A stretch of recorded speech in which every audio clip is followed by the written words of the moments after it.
세월호 국정조사 기관 보고 일정에 합의하지 못하고 있는 여야가 오늘은 세월호 희생자 유가족들을 사이에 놓고 줄다리기를 벌였습니다. 유가족들은 오늘 진도 VTS에 가서 교신 기록 원본을 확보했습니다. 세월호 사고 취재하고 있는 취재 PD 연결해 보겠습니다. 윤이나 PD. 네, 윤이나입니다. 네, 국정조사 기관 보고 일정 때문에 결국 유가족들이 국조특위 위원장을 만났군요. 네, 세월호 가족 대책위는 오늘 국회에서 국정조사특위 심재철 위원장을 만나 여야가 대립하고 있는 기간 보고 시기를 속히 절충해달라고 요구했습니다.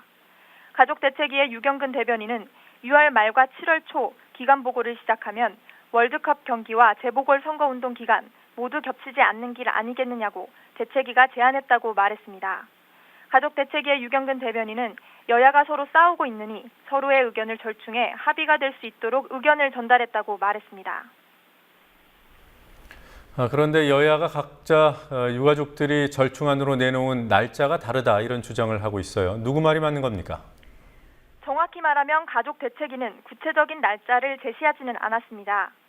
대책위 유경근 대변인은 6월 30일부터 7월 4일 사이에 기간 보고를 시작하면 여야의 주장대로 월드컵과 선거운동 기간을 피할 수 있지 않겠느냐는 의견을 제시했을 뿐이라고 말했습니다.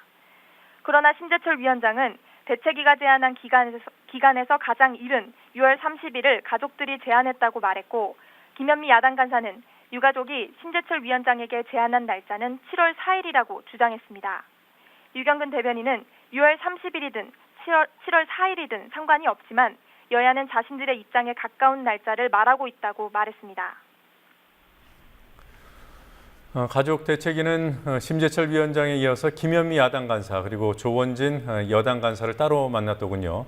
국회가 할 일을 유가족들이 대신하는 게 아닌가 싶습니다. 어떤 얘기가 오갔습니까? 가족대책위는 오전에 심재철 위원장을 만나 의견을 전달한 후 오후 1시쯤에는 야당 간사인 김현미 의원을 만났습니다. 이어 오후 2시에 조원진 여당 간사를 만났습니다. 유가족들은 지난달 27일 국정조사 증인 문제로 인해 여야가 합의점을 찾지 못하자 국회를 방문해 계획서 통과를 압박한 데 이어 2주 만에 다시 국회를 찾았습니다.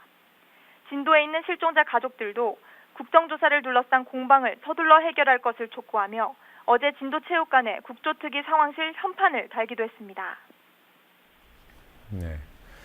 자, 가족대책위가 광주지방법원에 낸 진도 VTS의 자료 증거 보전 신청이 받아들여졌죠. 그래서 오늘 진도 VTS를 방문한 것으로 알고 있습니다.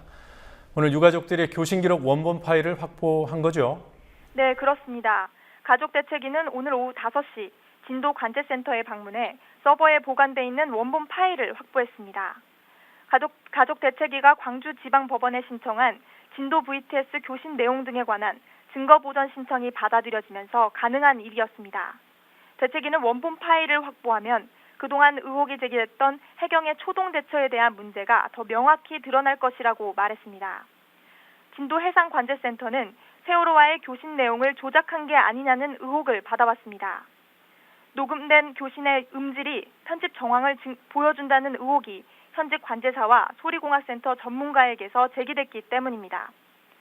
현장에 동행한 박주민 변호사는 교신 내용에 대한 조작 여부를 우선적으로 분석하고 세월호가 가까운 진도 관제센터를 놔두고 제주 관제센터에 먼저 구조를 요청한 것도 사실인지 초기 대응 문제를 중점적으로 분석할 계획이라고 말했습니다. 자, 실종자 수색이 다시 답보 상태에 빠졌습니다. 수색 상황 어떻게 이루어지고 있습니까? 오늘 오전 실종자 가족들은 범정부 대책본부 정례 회의에서 언딘 측 잠수사들이 수색 작업을 하고 있지 않다고 항의했습니다. 실제로 오늘 언딘 잠수사 18명은 두 차례 이뤄진 수중 수색 작업에 참여하지 않았습니다. 대책본부는 잠수사들이 실종자 가족들과 수색 방법을 놓고 입씨름한 것이 원인인데 수색에 불참한 것으로 보인다고 밝혔습니다. 어제 실종자 가족들은 수중 수색 작업 시 헬멧에 촬영 장비를 부착한 후 수색에 나서야 한다고 주장한 것으로 알려졌습니다. 가족들은 수색에 참여하고 있는 88 수중개발 소속 잠수사와 해군 해경도 수중 촬영 장비를 달고 작업하는 점을 들어 언딘 측도 촬영 장비를 달아야 한다고 요구했습니다. 현재는 양측이 회의를 갖고 언딘 잠수사들이 수중 수색에 임하는 쪽으로 결정된 것으로 전해졌습니다. 이런 가운데 내일부터는 유속이 가장 빨라지는 대조기에 접어듭니다. 지난 8일 희생자가 수습된 뒤로 나흘째 애타게 기다리는 실종자 발견 소식은 들리지 않고 있습니다. 지금까지 국민TV 뉴스 윤인아입니다.